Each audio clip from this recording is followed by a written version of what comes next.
Ikifuzo cy'abakwanga kibaye ubusa, imigambi y'abana b'abantu siyo y'Imana. Bari bazi kugiye gukorwa n'isoni, barajya hehe kw'ijuru ritabaye. Ongera ukomere Imana amashyi,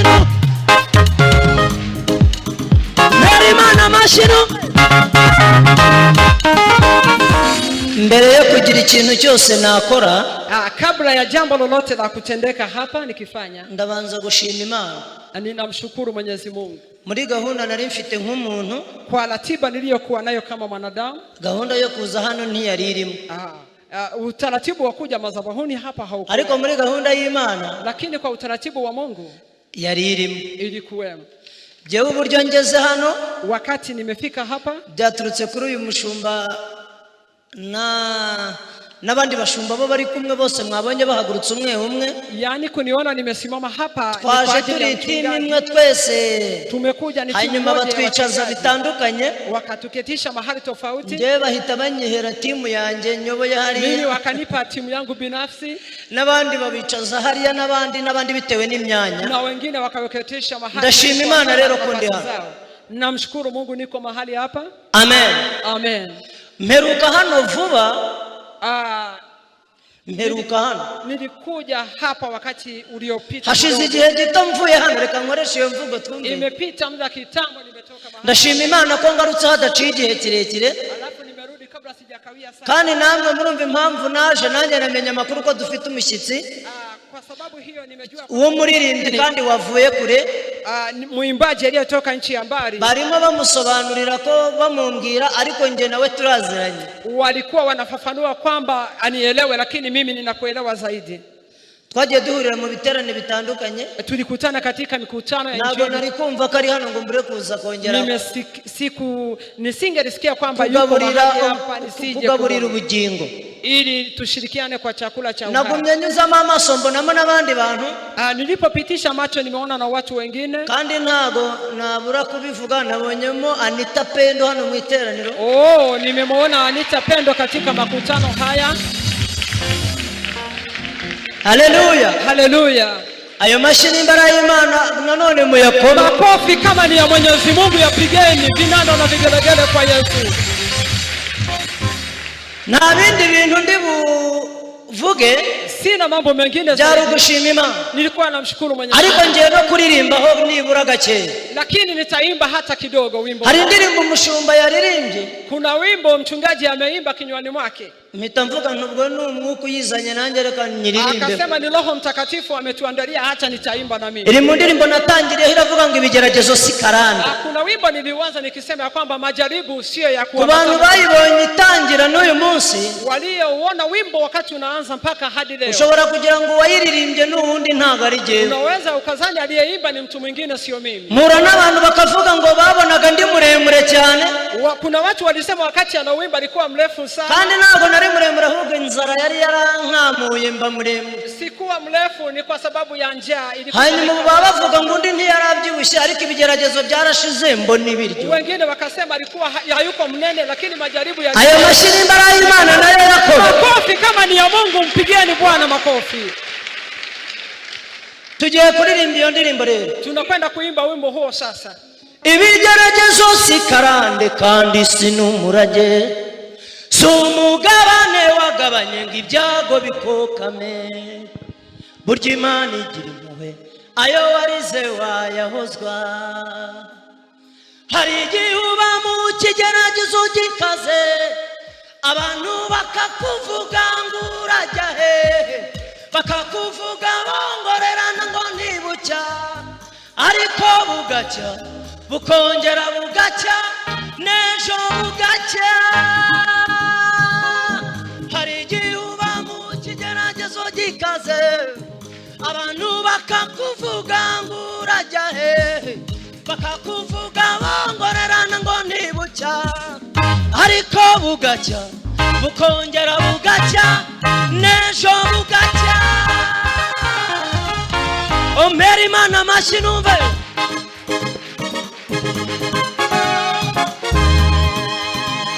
Haleluya.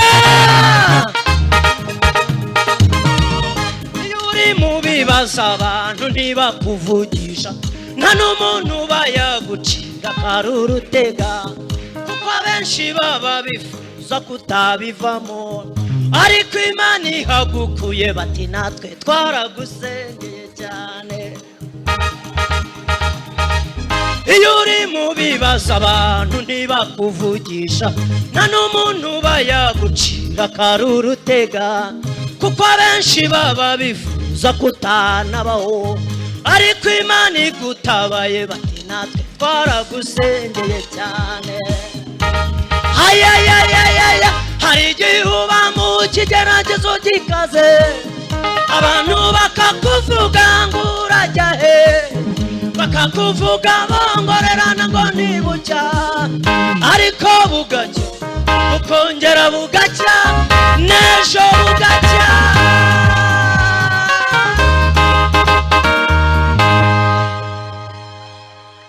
icyifuzo cy'abakwanga kibaye ubusa imigambi y'abana b'abantu siyo y'Imana bari bazi kugiye gukorwa n'isoni barajya hehe kw'ijuru ritabaye ongera ukomere Imana amashyiru mbere Imana amashyiru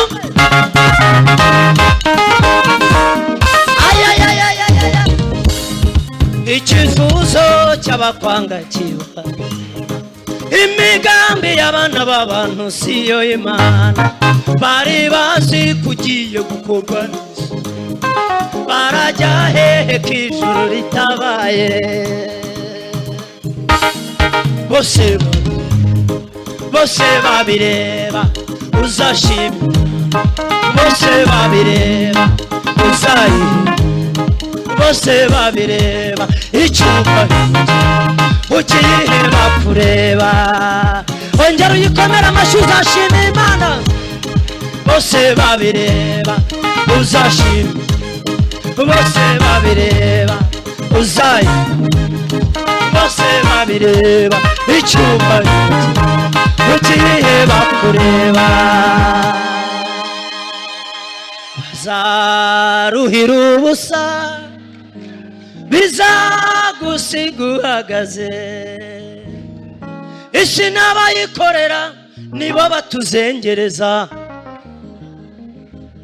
nibo badutesha umutwe isi n'abayikorera nibo batugendaho uzangendaho ugeze ryari kaho njya atari hafi aha jyewe navuye kure kandi ndagana kure utanitafuta amarangapi ayayaya bazaruhira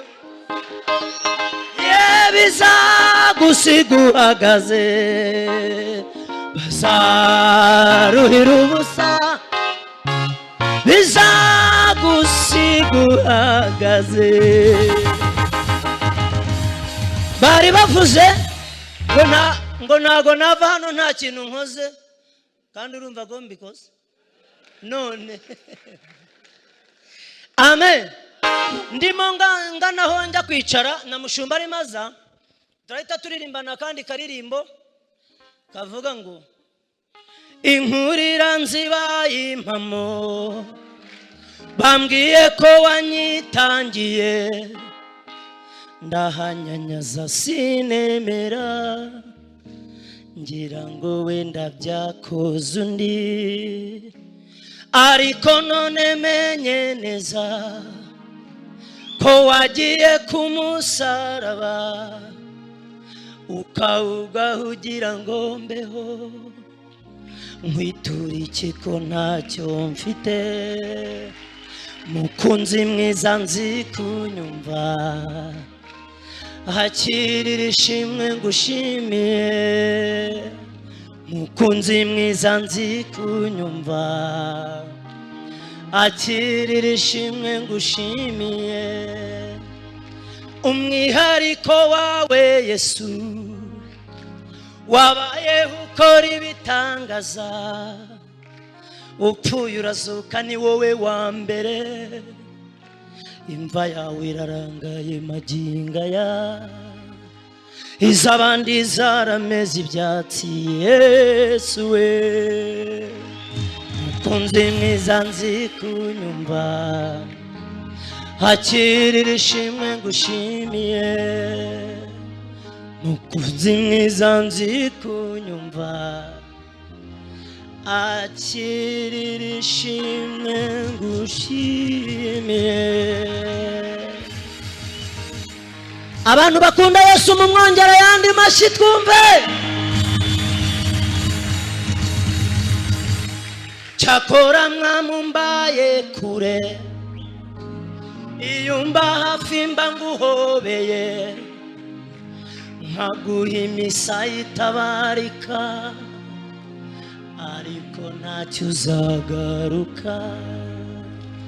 Aho uri ni wowe umvugira, kubera urukundo nkunda mwami we, ugira ngo ntazarimbuka. Mukunzi akira, mukunzi mwiza nzi kunyumva, akirira ishimwe tugushimiye. Imana ibahe umugisha, murakoze cyane. Amen. Hallelujah.